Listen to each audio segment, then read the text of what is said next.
The United States at the most dangerous moment. What should the traditional forces do? Daoly's Reasoning, Episode 5. May 30th is a day of infamy in the United States. The Democratic Party set an egregious political precedent in New York State, using the law as a weapon to convict political opponent Trump on a trumped-up charges in order to deprive him of the right to participate in the presidential election this year.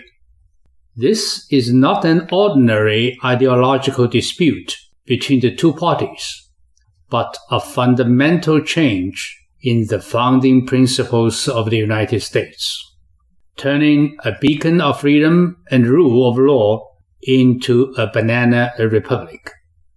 The term banana republic comes from the novel of American writer O. Henry in the last century, referring to some Latin American countries with imperfect democratic systems, political corruption, and crony capitalism. These countries are rich in bananas, hence the name of Banana Republic. The basic fact renders this case completely senseless. The prosecution of Trump for paying hush money is under the pretense that Trump intended to interfere with the 2016 election.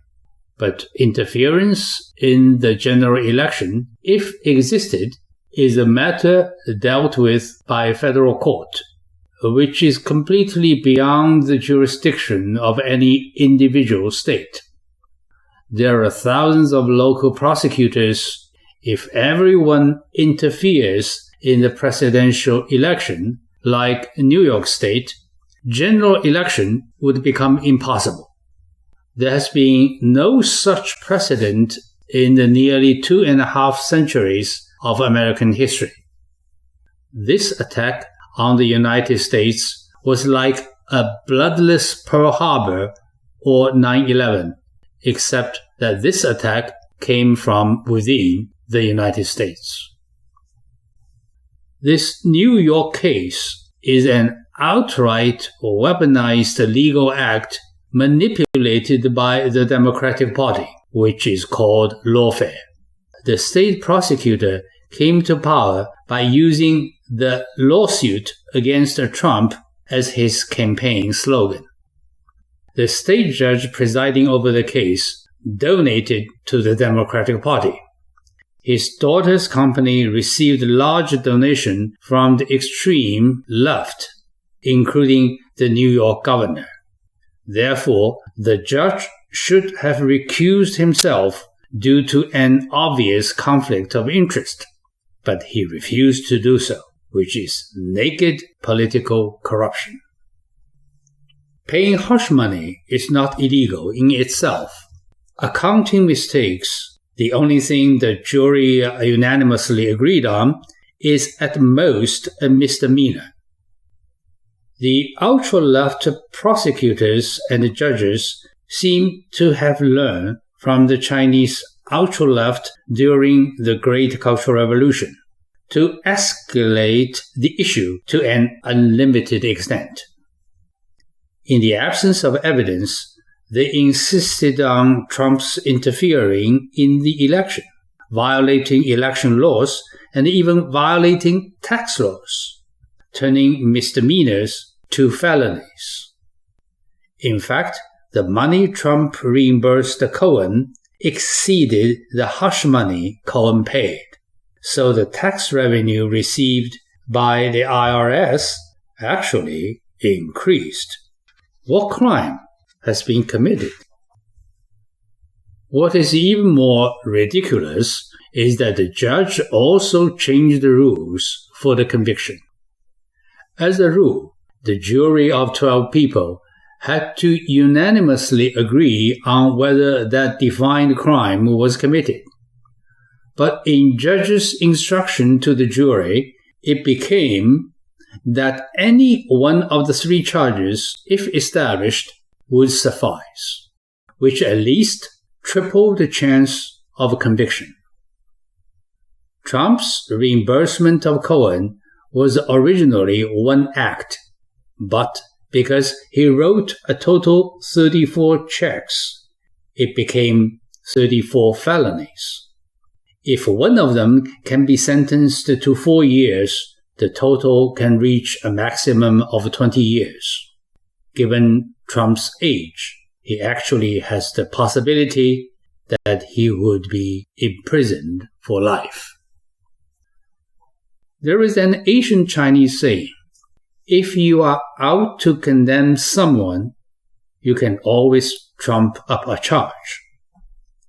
The prosecution and verdict of Trump's hush money case is a vivid example that can be written into textbooks.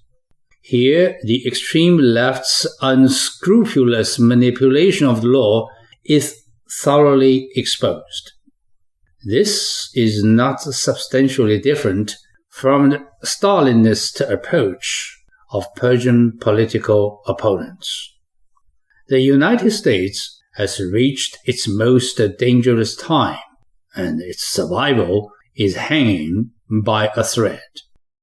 Faced with such fundamental changes, it is time for many confused Americans to wake up. So what should the traditional forces of the United States do?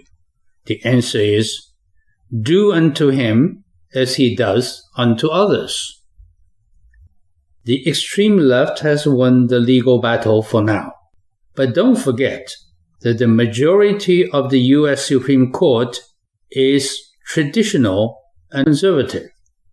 One of Trump's undisputed contributions during his tenure is that he nominated 3 conservative judges, which is why he can expect to win the case in the end.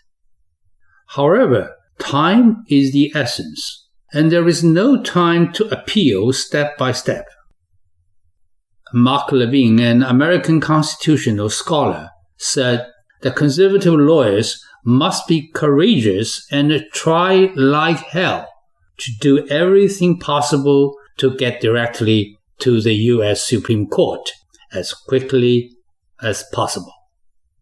He said that we have too many lawyers who are unwilling to take risks and complain that this is impossible. Levin is tired of such legal defeatists. He said, you know what? If General Patton has said, I don't think I can get to the Battle of the Bulge in time, we would have lost World War II. The Trump case is an election that concerns the future and the system of the United States. The Supreme Court, to hear the case, is to fulfill its unshirkable responsibility. Besides, there is a precedent. Wasn't the presidential dispute between Bush and Gore in 2000 also decided by the Supreme Court at the time? John Yoo, an American legal scholar and a current professor at the University of California, Berkeley School of Law, pointed out incisively, in order to limit and eliminate the damage done by the Democratic Party and restore the rule of law in the United States, Republicans may have no choice but to fight tit for tat. Federalist magazine CEO Sean Davis said that Democrats were crossing the Rubicon, a reference to the far left committing the Roman equivalent of treason. He called on Republican state prosecutors with criminal jurisdiction to draft indictment and arrest warrants for every Democratic official who participated in this insane, treasonous attack on our constitutional republic. Democrats must be made to feel pain about their decision. It is the only thing they can comprehend. he had a point. Conservative self-media commentator Megyn Kelly said that the only way to save the Republic now is to give the left a taste of their own medicine. This is the only way. They are the wolf that have tasted the blood of piece of meat in the mouth. The only way to stop it from coming back for another bite is as if it loses a limb of its own. She said, "I'm sorry, but the Democrats started the game. Like the question of whether Congress should keep the filibuster, which was abolished when Democrats were in the majority for appointments to lower courts. Mitch McConnell said, 'You will regret it, because one day we Republicans will control this chamber, and you will lose the filibuster in the high court confirmation.' That is what needs to happen here. Who will be indicted next? Why not Joe Biden?" She went on to say, "You may not want to see this, but that ship has left the port, and that horse has left the barn. This is where we are going. So, before you celebrate too much at MSNBC and CNN, who are positively gleeful over the absurd conviction, ask yourself what Pandora's box has been opened here. What sharp and awakening words."